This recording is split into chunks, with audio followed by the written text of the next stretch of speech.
ଏଠି କ'ଣ କହିବେ ଆଜି ନାମାଙ୍କନ ଦାଖଲ କଲେ ଧାମନଗରବାସୀଙ୍କ ପାଇଁ କ'ଣ ରଖିବେ ନିଜର ସନ୍ଦେଶ? ଯେଉଁ ପ୍ରକାର ଜନସମର୍ଥନ, ଯେଉଁ ପ୍ରକାର ସହଯୋଗ, ଯେଉଁ ପ୍ରକାର ଆଶୀର୍ବାଦ, ଯେଉଁ ପ୍ରକାର ଆଗ୍ରହ, ଉତ୍ସାହ ଓ ऊर्जा ମୁଁ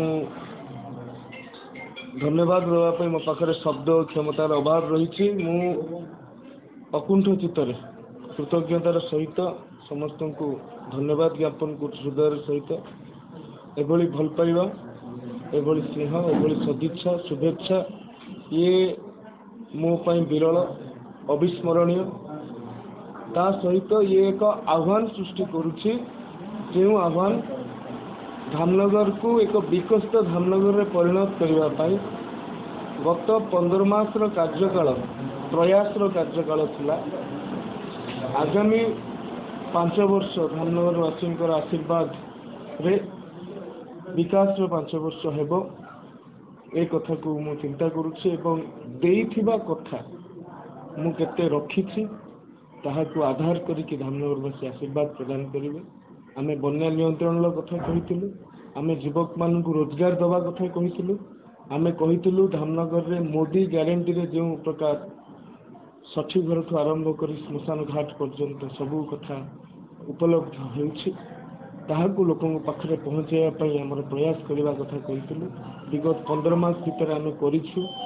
ଧାମନଗରର ବିଭିନ୍ନ ସମସ୍ୟା, ବନ୍ୟା ସମ୍ପର୍କିତ ସମସ୍ୟାକୁ ଆମେ ବିଧାନସଭାରେ ଉଠେଇଛୁ। ବିଧାନସଭା ଭିତରେ ହେଉ, ବିଧାନସଭା ବାହାରେ ହେଉ, ଦୃଢ଼ତାର ସହିତ ଯୁକ୍ତି ଉପସ୍ଥାପନ କରିଛୁ। କିଛି ସମସ୍ୟାର ସମାଧାନ ହୋଇଛି। ବନ୍ଧ ଗୁଡ଼ିକ କ୍ୟାପିଟାଲ ଏମ୍ବାଙ୍କମେଣ୍ଟ ହେବା ବାକି ରହିଯାଇଛି। ବନ୍ଧ ଗୁଡ଼ିକୁ ଆମେ ପିଚୁ ରାସ୍ତାରେ ପରିଣତ କରାଇଛୁ।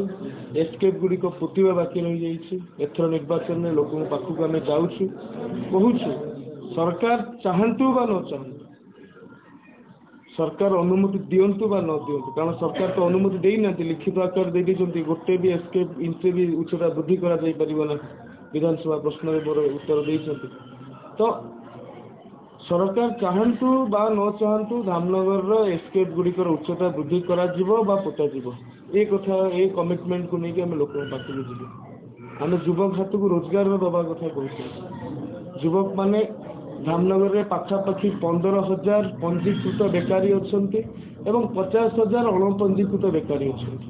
ଯୁବକମାନଙ୍କୁ ରୋଜଗାର ଦେବା ପାଇଁ ଆମେ ଅସୁରାଳିରେ ସ୍କିଲ୍ ଇଣ୍ଡିଆ ସେଣ୍ଟର କରିଛୁ, ଭାରତବର୍ଷର 5ମ ସ୍କିଲ୍ ଇଣ୍ଡିଆ ସେଣ୍ଟର। ଧାମନଗର ଛକରେ ଆସନ୍ତା ବର୍ଷ ପାଖରୁ ଟେକ୍ସଟାଇଲ ପାର୍କ ଆରମ୍ଭ ହୋଇଛି। ଆମ ପାଖରେ ଯୋଜନା ଅଛି ପ୍ରତ୍ୟେକ ପଞ୍ଚାୟତରେ 100 ପିଲାଙ୍କୁ, 100 ଯୁବକ ଯୁବତୀଙ୍କୁ ଚାକିରି ପ୍ରଦାନ କରିବା ପାଇଁ। ଏ କଥାକୁ ନେଇକି ଆମେ ଲୋକଙ୍କ ପାଖକୁ ଯିବୁ।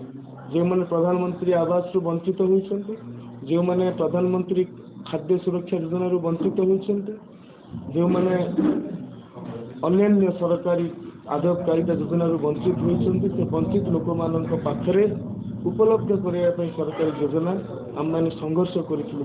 ଦୁଇ ଥର ବ୍ଲକ ଘେରାଉ, 3ଟି ବ୍ଲକ, ଧାମନଗର ବ୍ଲକ କେବଳ ପ୍ରଧାନମନ୍ତ୍ରୀ ଆବାସକୁ ନେଇକି ଆମେ କରିଛୁ।